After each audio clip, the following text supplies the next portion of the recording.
Hey, what's going on, everybody? This is Jesse here. You're watching JLS Comics. Thanks for pressing play once again. Today we're doing a start of a new non-regularly scheduled series that I like to call Continuing the Conversation. On the weekly podcast, we always say to our viewers and our friends to submit any questions to us, anything that you'd like us to discuss, anything that you'd like us to answer, or just kind of get our perspective on. So, had a couple of great questions come through already, one of which I figured I would do here as a separate video, and that was who could replace Batman, or who could replace Ben Affleck as Batman. So we're going to go through a list that I made of some potentialities for that. As you know, there was some recent news where Ben Affleck's brother Casey was saying that Ben would not be portraying Batman going forward. As it's come to light, since then he was actually trolling the interviewer with that, as he's been known to do. In fact, he did that once before with Joaquin Phoenix. He tried to convince everybody that he was quitting acting to pursue a hip-hop career. That genius idea came from Casey.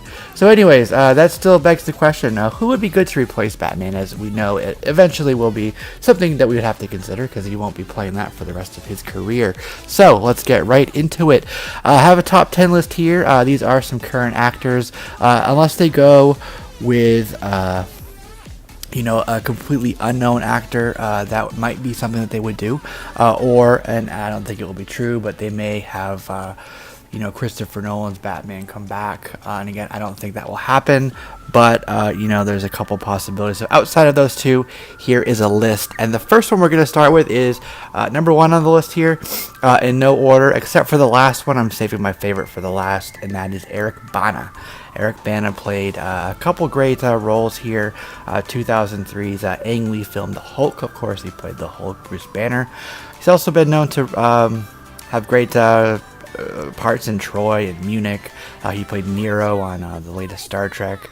And he's only got one film, actually, and it's in post-production. So the horizon for him is wide open. He is familiar with the superhero and action genre. And as we know, one thing with the Batman actors is they have to have the physicality and the be able to do what Batman needs to do in the mean streets of Gotham, while also being able to fit in with the black tie crowd. He's got to be able to look well in a suit, as well as be able to fight really well. Eric Bana fits that, and quite frankly, all of these that are on my list do.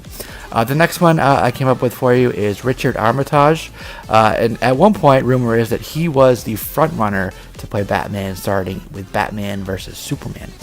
He's only got one film in pre-production, so again, his schedule is wide open. He, as well, is familiar with the superhero genre. He played Heinz Kruger in 2001's Captain America: The First Avenger. He also played Thor in the Hobbit trilogy.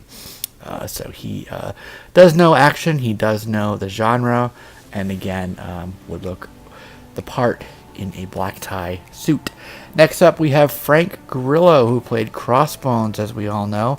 Currently has one movie filming. He may be tied up with that, so if this was something that needed to be replaced quickly, he probably wouldn't be able to do the scheduling. That film was called Reprisal. But Frank Grillo, we know him from a few movies, such as The Grey, such as Zero Dark 30, such as the Purge trilogy. So he does have that, again, physicality and the looks to pull off a black tie and to fit in with the gala crowd, so to speak. Next up, we have an actor named Scott Eastwood. He played in Fate of the Furious. He played in Fury, which was a really fantastic tank movie.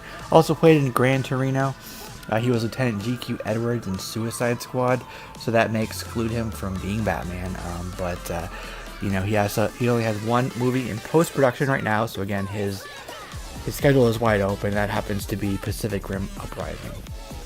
Another actor with one movie in post-production is Jim Caviezel, who came onto the radar of many folks with the Mel Gibson movie Passion of the Christ.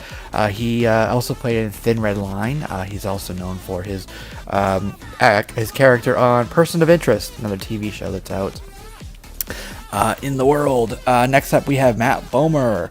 Matt Bomer is most recently known for his portrayal on American Horror Story. He started really one of his earlier roles was in Chainsaw Massacre, Texas Chainsaw Massacre at the beginning. He actually voiced Clark Kent as well in Superman Unbound, and he played alongside Justin Timberlake in Time. So he's got good range there as well. And up next, we have Wes Bentley. And rumor is that he was Christopher Nolan's first choice to play Batman in his film. He's got one movie currently filming and one in pre-production, so maybe his schedule is tied up a little bit too much right now as well. We also know him from American Horror Story, just like Matt Bomer. He played in P2, Interstellar, and he played the villain Blackheart in Ghost Rider. Up next we have Jon Hamm, who would be near the top of my list. However, his schedule might be a little full as well. He played Don Draper, of course, on Mad Men. He played in The Town, 18, Sucker Punch. So he knows not only the genre, but he knows the directors pretty well. That would be, attached to films such as this. And of course, he played, I believe it was alongside Ben Affleck in The Town. He does, however, have a lot of comedy and television, parts on his CV. So maybe he isn't overly familiar with the genre, but he would look the part, and I believe, based on his prior roles, have the physicality to pull it off, experience or not. Up next, we have somebody named Jake Gyllenhaal. I think you guys know him from a few different roles, such as Southpaw, Nightcrawler, End of Watch. He played Prince of Persia. He played Life, most recently came out in 2017. Also, Donnie Darko is famous for that, and a movie called Jarhead. Rumor is that he was going to replace Tobey Maguire as Spider-Man all the way back in Spider-Man 2. Apparently, Tobey had a back injury on set and was looking for a replacement, but eventually he pulled through, obviously finished the role. So that's it. That's 9. Number 1. Let's start with Jake Gyllenhaal again. He is got a lot of projects, whether they're filming in pre-production, whether they were just announced and they're super early into the process. But his schedule is very full. I think he could do the role, but I don't think that his schedule will allow for it. My number 1 pick, however, is Armie Hammer. He's only got one film in pre-production. We saw him in Man from U.N.C.L.E. He also voiced, done a lot of voice work for Disney in various roles. He's played in The Lone Ranger and a few other things. And I think that he, again, has the look for it and the physicality for it. And he also, and I'm sure you may be aware, if not, he was cast by George Miller to play Batman in Justice League Mortal, which was a fabled movie that would have come out with, of course, the Justice League, directed by George Miller. That never came to light, but George Miller thought he'd be good enough for it. So do I. One thing we could do, is sort of pass the torch off. He could play Terry McGinnis as a Batman Beyond sort of character, or maybe as a Nightwing character as well. But nevertheless, I think Armie Hammer would be a fantastic choice. His schedule is open for it, and I think that couldn't go wrong with that. That's it, folks. That's my top 10 list for characters. For actors, that is, who could play Batman, who could play Bruce Wayne in upcoming films, potentially replacing Ben Affleck. And that's it. Let me know what you guys think down below in the comments, who you'd add to the list, if you'd like this list, if you'd, change anybody out. Just let me know down below there.